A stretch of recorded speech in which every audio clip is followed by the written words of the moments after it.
about privileged, gay white men versus black, lesbians or whatever, are, just by trying to find some commonality there is creating a stereotype, if that makes sense. So you're asking, like, are we creating divisions sometimes by trying to find commonality? Yeah. That certainly isn't my intention personally. I know you're not just, asking that about me. When I can look at it as one, this is just an aspect of diversity within the Black community. It's also an aspect of the larger LGBT community. It probably comes off as divisions because we don't see this kind of coverage. We just think of mainstream coverage. But I will say, I think that the Windy City Times, our local publication, they do a really good job of, I think, being inclusionary. And their editor, Tracy Bain, will speak out on issues, write editorials that just aren't on, mainstream gay issues, if you will. And I think that's commendable. It's hard to do, especially in a city like Chicago, but it can be done. So I feel like I'm not totally answering your question. I'm kind of rambling, but I think these are the hard questions that journalists have to ask themselves. So what is LGBTQ issues? I don't know what that is. I know that as an LGBTQ person, I worry about a horde. That's why for me this idea that, the marriage equality movement, which of course I support and we should all support, but it took so much of it took so much air out of the room because that was the dominant thing. When you're a gay person of color, that's not, it was never in my mind naturally even to get married because I'm thinking about, hopefully I don't get deported, I want to see my mom, how do I actually I'm worrying about all these other things, right? But what Toni Morrison would call the master narrative is that marriage is this thing, it's this goal.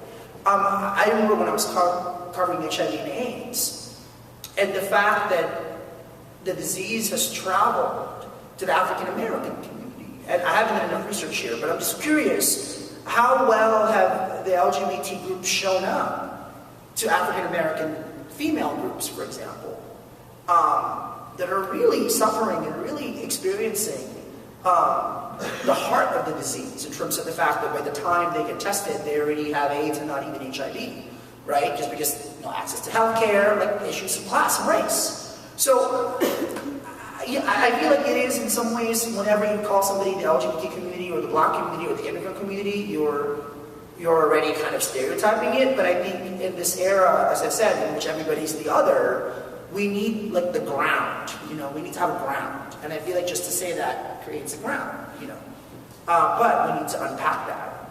And also think that for us who work in mainstream media, whatever that is, Gannett, for all of its, I worked for Gannett, for all of its faults, Gannett had this term called mainstreaming.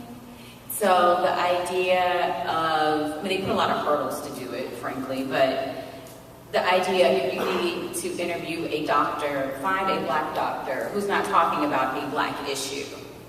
So finding ways to normalize people and not just covering them, because I have seen, I feel like I'm in a really good place where people expect, they know what to hear from me and my colleagues, and it's not labeled, it's just this is a part of our coverage and trying to get our other colleagues to do this kind of coverage. But when you start covering communities, whatever that is, it's like you're writing about people rather than writing for them.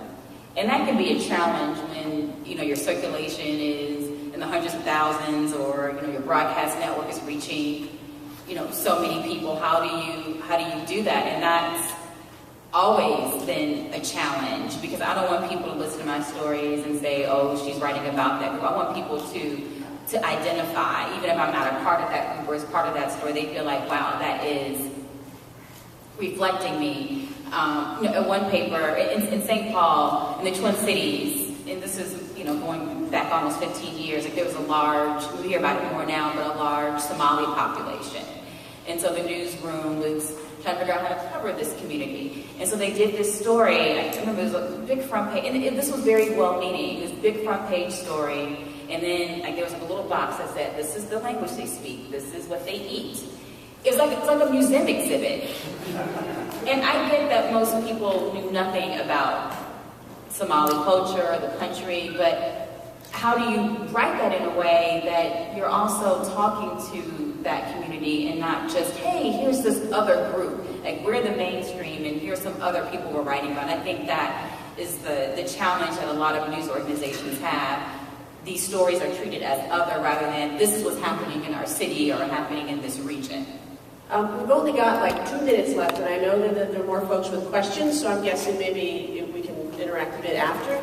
So if you could, in just like 60 seconds or less, each of you maybe toss out a story idea or two, something that you'd really like to see the media cover related to the community. So. Oh, I wasn't thinking about that. You have one already. It's a curveball. I used to play baseball. I was thinking about the answer to this question, so my mind needs to go through. So can I go last? Sure. Jose. I think the intersection of, to me, it's not really coming out, it's letting people in. So I find the intersection of the fact that you have a young, diverse immigrant community really using the Black civil rights movement and the LGBT civil rights movement as a way to free themselves. I find that so fascinating. Just the intersection of that, and the fact that so many undocumented young people are also open. Most of the leaders of the DREAM Act movement are also openly gay. It's really fascinating. And most of them had to come out as gay first before coming out as undocumented. So again, what does that tell us? I think that really requires, I'm hoping, a big New Yorker article at some point. But yes. I don't have a specific idea, but I don't want this to sound condescending because we're all professionals, but just, I don't know, have coffee with 5 different groups working on some of these issues who you've never met with before or talked to.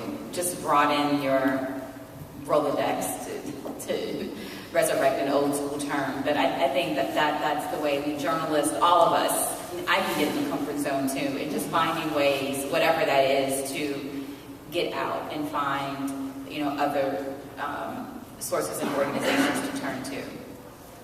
All right, I got 4 stories for you quickly. The first one is the Brittany Griner one that I already mentioned, right? The second one is, why did no one talk about why Jason Collins said he was Black first before he said he was gay?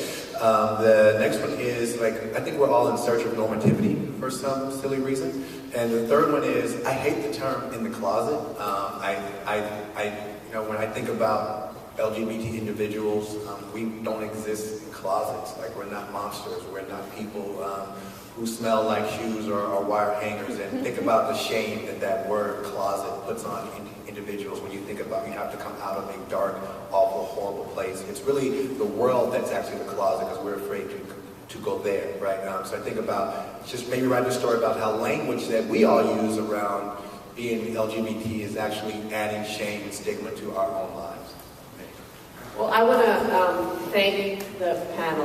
You're amazing.